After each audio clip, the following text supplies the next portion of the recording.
Et bonjour à tous, bienvenue sur la chaîne de Callistas to the Moon, j'espère que vous allez bien. Aujourd'hui on se retrouve pour une nouvelle vidéo, quand même analyse technique sur le Bitcoin, parce qu'il faut que je fasse un point quand même si on est samedi. Donc c'est parti, on y va. Je vous rappelle également qu'on vient de poster actuellement une vidéo formation sur la chaîne sur le meilleur indicateur de détection de tendance. Je vous invite vraiment à aller la voir si vous souhaitez investir sur les crypto-monnaies. Je vous rappelle quand même que le contenu de cette vidéo et également de la vidéo formation n'est pas un conseil d'investissement et que vous risquez des pertes financières. Je vous rappelle également que les likes et les abonnements sont bien entendu fortement appréciés et recommandés même pour soutenir la chaîne. Et enfin, je vous rappelle également pour tous les nouveaux que vous avez des liens affiliés en description Bybit et Binance et qu'en passant par ces liens affiliés, vous avez moins 10% sur vos frais d'échange lorsque vous achetez ou vendez des crypto-monnaies. Allez, on débute directement par le Bitcoin. Il fallait que je fasse cette petite vidéo pour effectivement vous informer de ce que je vous ai dit ce matin, plutôt cet après-midi sur Telegram. Je vous ai alerté, je vous ai mis une petite alerte avec un point sur la situation et c'est ce qu'on va faire bien entendu en vidéo. Vous le voyez, le Bitcoin est toujours dans sa tendance globalement baissière depuis maintenant le 10 novembre. Toujours dans son canal descendant. Quand on zoome un petit peu, actuellement, il fait toujours le même mouvement, je vous l'ai déjà dit dans les dernières vidéos, consolidation, mouvement baissier, consolidation, drop, consolidation, drop, consolidation, drop, et ainsi de suite. Tant qu'on n'est pas sorti, je le répète, de ce schéma, de faire des consolidations, poursuite de la baisse, on n'est pas sorti d'affaires sur le Bitcoin, malheureusement, et sur l'ensemble du marché. Même si effectivement, à chaque fois qu'on fait une consolidation, ces éléments, ces petites hausses, ces petites tendances haussières dans la tendance générale baissière nous laissent des opportunités, des fenêtres d'achat, des fenêtres d'investissement sur le reste des crypto-monnaies. Il faut le dire. Donc c'est-à-dire qu'actuellement, vous voyez, on est dans le vert parce que là, on a eu un moment de répit. Ici, on a encore un moment de répit. Et pour le moment, on est un petit peu en contre-tendance. On se glisse dans des petites opportunités que nous laisse le Bitcoin, des opportunités d'achat sur les marchés des crypto-monnaies, mais je vous rappelle quand même que la tendance générale du marché est jusqu'à présent toujours baissière. Cependant, aujourd'hui, on a une information intéressante que je voulais vous partager. C'est la suivante, c'est de dire on a fait un mouvement baissier, on a touché ce point, le point le plus bas, on est remonté, vous le voyez, et on a fait un nouveau plus bas avant de repartir. C'est ce qu'on fait actuellement. Ça veut dire qu'en fait, ici, on a un élément intéressant qui est de dire on a fait un plus bas plus haut que le précédent. Donc là, c'est quelque chose qui est une divergence, qui nous montre finalement que les acheteurs reprennent la main actuellement sur les vendeurs. Même si ça continue, on continue dans cette consolidation actuellement, hein, dans ce rectangle de consolidation qui peut-être va se terminer avec une nouvelle poursuite de la baisse. Consolidation pour poursuivre la baisse. C'est également une possibilité. Mais néanmoins, cette petite information, l'air de rien, est intéressante de dire on est en train de casser la tendance potentiellement baissière en faisant une sorte de triangle ascendant, parce que quand on fait un plus bas, plus haut que le précédent, on amorce une sorte de triangle ascendant, qui est une figure chartiste de retournement haussier. Hein. Donc effectivement, ça nous dit tout simplement la chose suivante. Si on casse ce range par le haut, on aura fait un double bottom de retournement haussier qui également pourrait s'apparenter effectivement à un triangle ascendant, figure chartiste, de retournement haussier. D'accord ? Donc ça c'est le premier point que je voulais vous donner, c'était ce signal de dire attention, là on a fait un plus bas plus haut que le précédent, donc c'est plutôt encourageant pour la suite, même si ce n'est pas le signal qu'on attend de retournement de tendance. En tous les cas, c'est un premier signal intéressant, ce que je vous ai dit ce matin sur Telegram. Deuxièmement, si on regarde que l'indicateur des moyennes mobiles exponentielles, des moyennes mobiles, à chaque fois qu'on repasse au-dessus de la 9, la moyenne mobile 9 périodes, en bleu ici, ça nous donne un signal d'achat. Vous le voyez, on en avait parlé hier, on repasse au-dessus, on fait une cassure en fait de ce niveau, de cette moyenne mobile. Pullback, ça marche également hein, avec les moyennes mobiles, les cassures pullback. Là, on a une cassure pullback, donc en fait, c'est un mouvement intéressant d'achat également. On casse la moyenne mobile 9 périodes, on fait un pullback, on reprend son élan, pour aller chercher finalement l'objectif donné dans les vidéos précédentes correspondant à la moyenne mobile 9 périodes. Et je vous rappelle que si on arrive à repasser au-dessus de la 9 et de la 20, et qu'on a un croisement de la 9 et de la 20, on a un excellent signal d'achat. Potentiellement de retournement de tendance aussi. Ici, on l'avait presque fait, je tiens à le signaler, c'était le 26 décembre, on a failli retourner la tendance. Si on n'était pas repassé en dessous de ces moyennes mobiles exponentielles, ces moyennes mobiles 9 et 20 périodes, et qu'on n'avait pas recherché un plus bas, aussi bas que le précédent, on aurait retourné la tendance et on serait reparti à la hausse. Là, on a failli y croire. C'était le 28 décembre. malheureusement, ça a mal tourné à la fin. Mais là, c'est un peu pareil. Si on fait cassure pullback, qu'on repasse au-dessus de la 20, qu'on casse le dernier plus haut, et qu'on a un croisement des deux moyennes, moyenne mobile 9 et 20 périodes, on aura à nouveau un signal d'achat, potentiellement de retournement de tendance. Donc il va falloir être prêt dans si ce scénario devait se valider. Donc finalement, ce qu'on attend, c'est la chose suivante, c'est de dire, cette consolidation que l'on fait actuellement, on va la casser par le haut. Si on la casse par le haut, qu'on fait donc un plus bas, plus haut que le précédent, qu'on casse la consolidation, le rectangle par le haut, excellent signal d'achat potentiellement de reprise de hausse. Donc effectivement, et on cassera également un triangle ascendant par le haut. Donc effectivement, c'était l'information que je voulais vous donner aujourd'hui, de dire attention, on n'est pas loin quand même de retourner la tendance, ou peut-être de faire de retourner la tendance. Maintenant, il faudrait 2 éléments supplémentaires que l'on attend pour nous donner ce vrai signal d'achat. On a parlé dans la vidéo d'hier, un rallye haussier, ce qu'on appelle. C'est une cassure, mais pas une cassure comme ça, et on réintègre et on clôture sous le niveau, et on clôture la journée, parce qu'il faut regarder en vue journée, pas en vue 4 heures. Et là, on invalide, et en fait, on fait juste une feinte de reprise de hausse pour mieux retomber, ce qui est possible, qui est un scénario possible. Mais ce qu'il nous faudrait, c'est une cassure avec rallye haussier. Donc, c'est-à-dire, là, vous n'allez pas le voir venir si ça doit arriver. C'est-à-dire que ça va être un gros mouvement de hausse, de breakout de ce niveau, de cassure vraiment confirmée de ce niveau, avec une augmentation des volumes. Actuellement, on ne l'a pas, mais c'est normal parce qu'on n'a pas encore cassé la résistance importante située, je le répète, à 43 900 $, 44 000 $ environ. Mais si on le fait, vous allez vite le voir, on va avoir une augmentation des volumes, on va avoir un beau chandelier de cassure, de breakout haussier, et là on aura notre signal d'achat sur le Bitcoin, et du coup ça risque de nous emporter le marché à la hausse, bien entendu. Maintenant, le scénario pessimiste serait de dire on va faire une cassure en 4 heures, mais on n'a pas un vrai chandelier de breakout de canal descendant par le haut. Et on va s'arrêter finalement à l'objectif du triangle, à peu près à 45 000 $, sur la même 20 à peu près. Ça serait intéressant quand même, si ça devait faire ça, parce que ça ferait un plus haut, un plus bas, plus haut que le précédent, on l'a dit ici. Et on ferait également un plus haut que le précédent. Donc ça nous amorcerait une tendance haussière potentiellement, et du coup un retournement de tendance. Donc ça serait positif, je ne le dis pas. Mais ça ne serait pas suffisant pour retourner encore la tendance. Il faudrait repasser au-dessus des moyennes mobiles exponentielles, ce qu'on a vu également dans la dernière vidéo formation que je vous ai partagée, ce qu'on n'a pas fait actuellement.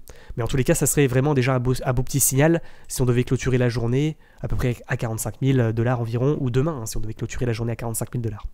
À l'inverse, le scénario pessimiste serait le suivant, c'est de dire, effectivement, on fait une cassure, mais on réintègre et on clôture la journée à peu près à 43 900 $, 44 000 $. Donc on n'aurait pas un chandelier de rallye haussier, de vraies cassures haussières. On aurait juste une mèche, puis clôture à l'intérieur du rectangle, et du coup ça validerait cette consolidation pour mieux retomber en bas de range en fait. Parce que là actuellement on est en trading sur range, je vous le rappelle, en vue 4 heures, même en vue journée, on essaie d'acheter en bas, ce qu'on avait dit dans la vidéo d'hier, pour essayer de revendre en haut. Tant qu'on est dans ce rectangle, on fait du trading sur range. On achète en bas, on vend en haut. On vend en haut, on achète en bas. Et ainsi de suite. Et finalement, résumé de la situation sur le Bitcoin, c'est ce que je vous ai dit, il n'y a que 2 possibilités pour dans les heures à venir. C'est dire, on va casser ce range par le haut en validant le double bottom et c'est reparti. En tous les cas, on cassera la tendance latérale et baissière pour potentiellement donner un beau signal d'achat de reprise de hausse. Ou, deuxième possibilité, on casse cette consolidation par le bas. On repasse en dessous de la moyenne mobile 9 périodes située déjà à 42 600 $. Mauvais signal, premier mauvais signal où il va falloir vous inquiéter. Et enfin, on casse le range par le bas et on casse les 41 500 $ par le bas. Et là, on a la poursuite de la baisse, on a la confirmation de poursuite de la baisse, malheureusement. Donc vous l'avez compris, sur le Bitcoin et comme sur l'ensemble du marché crypto-monnaie, on peut résumer la situation de la manière suivante. On a deux signaux positifs. Un plus bas, plus haut que le précédent. On attend un plus haut que le précédent pour valider potentiellement une reprise de hausse, avec une augmentation des volumes qui on attend également, et un chandelier de rallye haussier, de breakout haussier. C'est ça qu'on attend comme signal positif. A l'inverse, ne pas être naïf sur ce rebond en haut de range pour mieux retomber en milieu, voire en bas de range. Parce que si on casse ce triangle ascendant par le bas, on casse le support ici par le bas, là on aurait un vrai signal de vente de poursuite baissier. Attention, parce que là c'est pareil, ça risque de nous faire un rallye baissier. Ça va nous faire un gros chandelier baissier avec des gros volumes de vente, et puis ça va rechercher un plus bas à 35 000 $ après. Après on va chercher le milieu de canal, voire le bas de canal après. Donc attention à ce scénario catastrophe qui invaliderait ces deux signaux positifs de plus bas, plus haut que le précédent, de passage au-dessus de la moyenne mobile 9 périodes. Déjà, je pense que si on doit repasser en dessous de la MM9 et des 42 500 $, il faudra s'inquiéter. De la même manière, si on clôture la journée en dessous des 44 000 $, ça serait pas forcément un très bon signal. Même si le lendemain, on peut réussir à le faire le breakout, mais ce serait un signal mitigé d'achat. Voilà. Donc je pense qu'on est complet sur le Bitcoin. J'ai pris un peu plus de temps que d'habitude, mais c'est parce qu'en fait, on a des petits signaux potentiellement d'achat dont je voulais vous partager. Mais je le répète, tant qu'on ne sort pas du canal descendant par le haut, avec un vrai rallye haussier et des beaux volumes, c'est pas suffisant pour crier victoire. Voilà. Maintenant, on va passer rapidement au NIR Protocol, Matic, etc., vos crypto-monnaies préférées. Le NIR Protocol, même s'il fait un petit demi-tour là, on le voit que globalement ça continue, la hausse continue. Le Matic, il rebondit en milieu de canal, il est toujours au-dessus des moyennes mobiles exponentielles et essaie d'aller faire le breakout du niveau donné à 2.4 pour essayer d'aller chercher le haut de canal ascendant. Donc pour le moment, tout va bien. Tant qu'on ne repasse pas en dessous de la clôture journalière à 2.27. Ethereum, toujours dans son canal descendant, donc là c'est trading en contre-tendance. On achète en bas de canal, on essaie de revendre en haut de canal, donc l'objectif c'est à peu près la même 20, voire le haut de canal, à peu près situé à 3500 $. 3500 voire 3600 $.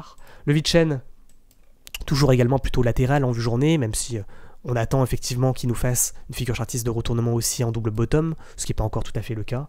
On fait toujours quand même, je le précise, des plus hauts et des plus bas de plus en plus bas, donc pour le moment on est plutôt en tendance baissière, vous l'avez compris sur VET, mais si on doit casser effectivement ce petit canal par le haut, on aurait potentiellement un signal d'achat, donc finalement le niveau à surveiller sur le VET, c'est celui-là, le niveau de breakout à 0, enfin de retournement potentiellement à 0,083 environ, parce que ça nous ferait tendance baissière, double bottom, comme sur le Bitcoin, cassure, hop, on va chercher le haut de range. Voilà, donc possibilité également sur le VeChain de tenter un retournement de tendance haussier. Le Atom Cosmos, toujours en latéralisation de cours, je vous le rappelle, l'objectif à breakout, c'est à peu près les 42 $ pour repartir à la hausse. Attention quand même, je le répète également, à ce double top, potentiellement, et cassure de ligne de coup. Donc niveau à surveiller, il y a 35 $ sur Atom à ne pas casser. Le Phantom, toujours dans son canal ascendant, il n'a pas breakout le niveau donné des 3.10, mais pour le moment, attention, il nous fait peut-être un retournement, rebond en milieu de canal pour aller chercher le bas de canal, c'est également une possibilité. En tous les cas, pour les long-termistes, on est toujours haussier, on est toujours au-dessus des moyennes mobiles exponentielles, on n'a pas retourné la tendance. Le GLD, toujours dans un canal descendant, même si là on le voit, on s'approche des moyennes mobiles exponentielles et potentiellement d'un retournement de tendance, d'autant qu'il nous fait une sorte d'énorme double bottom ici. Ça ressemble également au Bitcoin, il faut le dire. Et on voit que le niveau de breakout, c'est celui-là, de manière très claire, 214 $, pour effectivement retourner la tendance sur le GLD. Ensuite, le Chiliz, CHZ, toujours en tendance globalement baissière, toujours en dessous des moyennes mobiles exponentielles. On voit que si on break effectivement le haut de range par le haut, on pourrait avoir effectivement un signal d'achat. Donc niveau à surveiller, à peu près situé à 0,277. Mais que ce soit le CHZ, le GLD, le VeChain ou Ethereum, ça suit le Bitcoin. Donc c'est le Bitcoin qu'il faut surveiller avant même de surveiller ces crypto-monnaies, je le répète. Également, le Rose, toujours en tendance haussière, on le voit, toujours des niveaux de breakout, toujours effectivement les objectifs de cours avec le retracement de Fibonacci. Où est-ce qu'on en est? On a cassé le retracement à 1.618 et potentiellement on essaie d'aller chercher le retracement suivant. Donc pour le moment, pas de retournement, même si effectivement ce chandelier pourrait être inquiétant, mais en vrai ça fait des consolidations, pump, consolidation, pump. Donc pour le moment ça poursuit la hausse. Pas de problématique sur Rose. Le 6coin toujours également en tendance haussière, pas de retournement de tendance, toujours dans un petit canal ascendant. Je vous rappelle également que tous ces graphiques, vous pouvez les retrouver en temps réel et gratuitement sur le Discord. Donc n'hésitez pas à nous rejoindre, vous allez dans l'onglet VIP bonus, vous avez les fiches de trading, avec les figures chartistes, etc., etc. Et puis bien entendu, au fur et à mesure que je vous fais des vidéos formations, également dans l'onglet Trading Vidéo. Voilà, ça c'est petite aparté. Je vous rappelle également que les likes et les abonnements sont fortement appréciés. N'hésitez pas à soutenir la chaîne, ça vous coûte pas grand chose. D'autant que je vous le rappelle, YouTube comme Twitch, comme Discord, tout est gratuit, il n'y a pas de monétisation et il n'y a pas de publicité. Voilà. Le flux, toujours en canal ascendant, on voit qu'effectivement s'il casse ce triangle par le haut, il y aurait un beau signal d'achat. Je vous rappelle également que cette vue vous a été donnée sur Discord. Vous pouvez les retrouver également sur Discord. Le Harmony, toujours en cassure du haut de range en vue semaine, on poursuit la hausse pour le moment, même si attention, la semaine n'est pas terminée. Si on clôture la semaine à 0,31, ce serait un mauvais signal. Le ICP, toujours en consolidation, on voit que si on break ce niveau des 36 $, il pourrait y avoir un signal d'achat de poursuite de hausse. En tous les cas, sur ICP, on a bien fait le retournement de tendance en repassant au-dessus des moyennes mobiles exponentielles. Par conséquent, à surveiller quand même. Il est plus baissier, il est globalement en reprise de tendance haussière en faisant, effectivement, vous le voyez, des plus bas de plus en plus haut et des plus hauts de plus en plus haut également, ICP. Le Chainlink, c'est un peu pareil que l'ICP. Pas de problématique également. On fait également à peu près la même configuration que sur ICP, avec potentiellement un retournement de tendance en vue journée, on le répète. Le Kava qui casse son range, qui fait également son retournement de tendance en vue journée, qui casse son haut de range par le haut, qui pump. Bon, on est peut-être un peu en surachat actuellement, peut-être attendre qu'il retombe sur les 5,05 $ pour essayer de le prendre.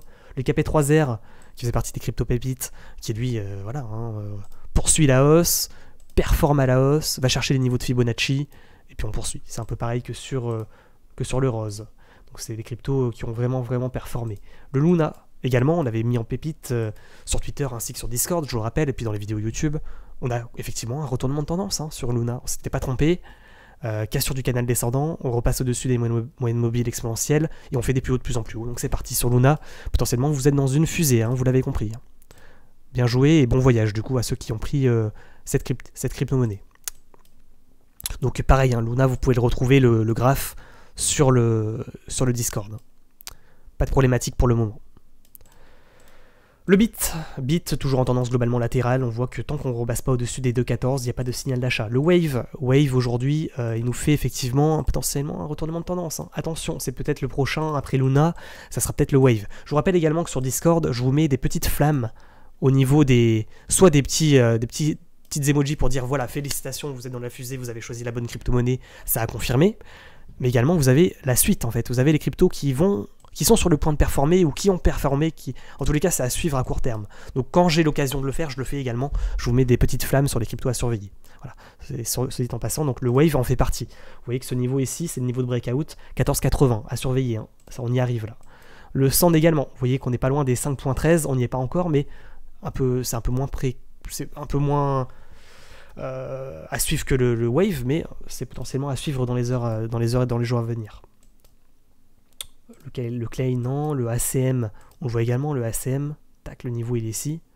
Vous avez les bons niveaux sur Discord et pas sur moi. Moi, je les ai pas sur mes graphiques.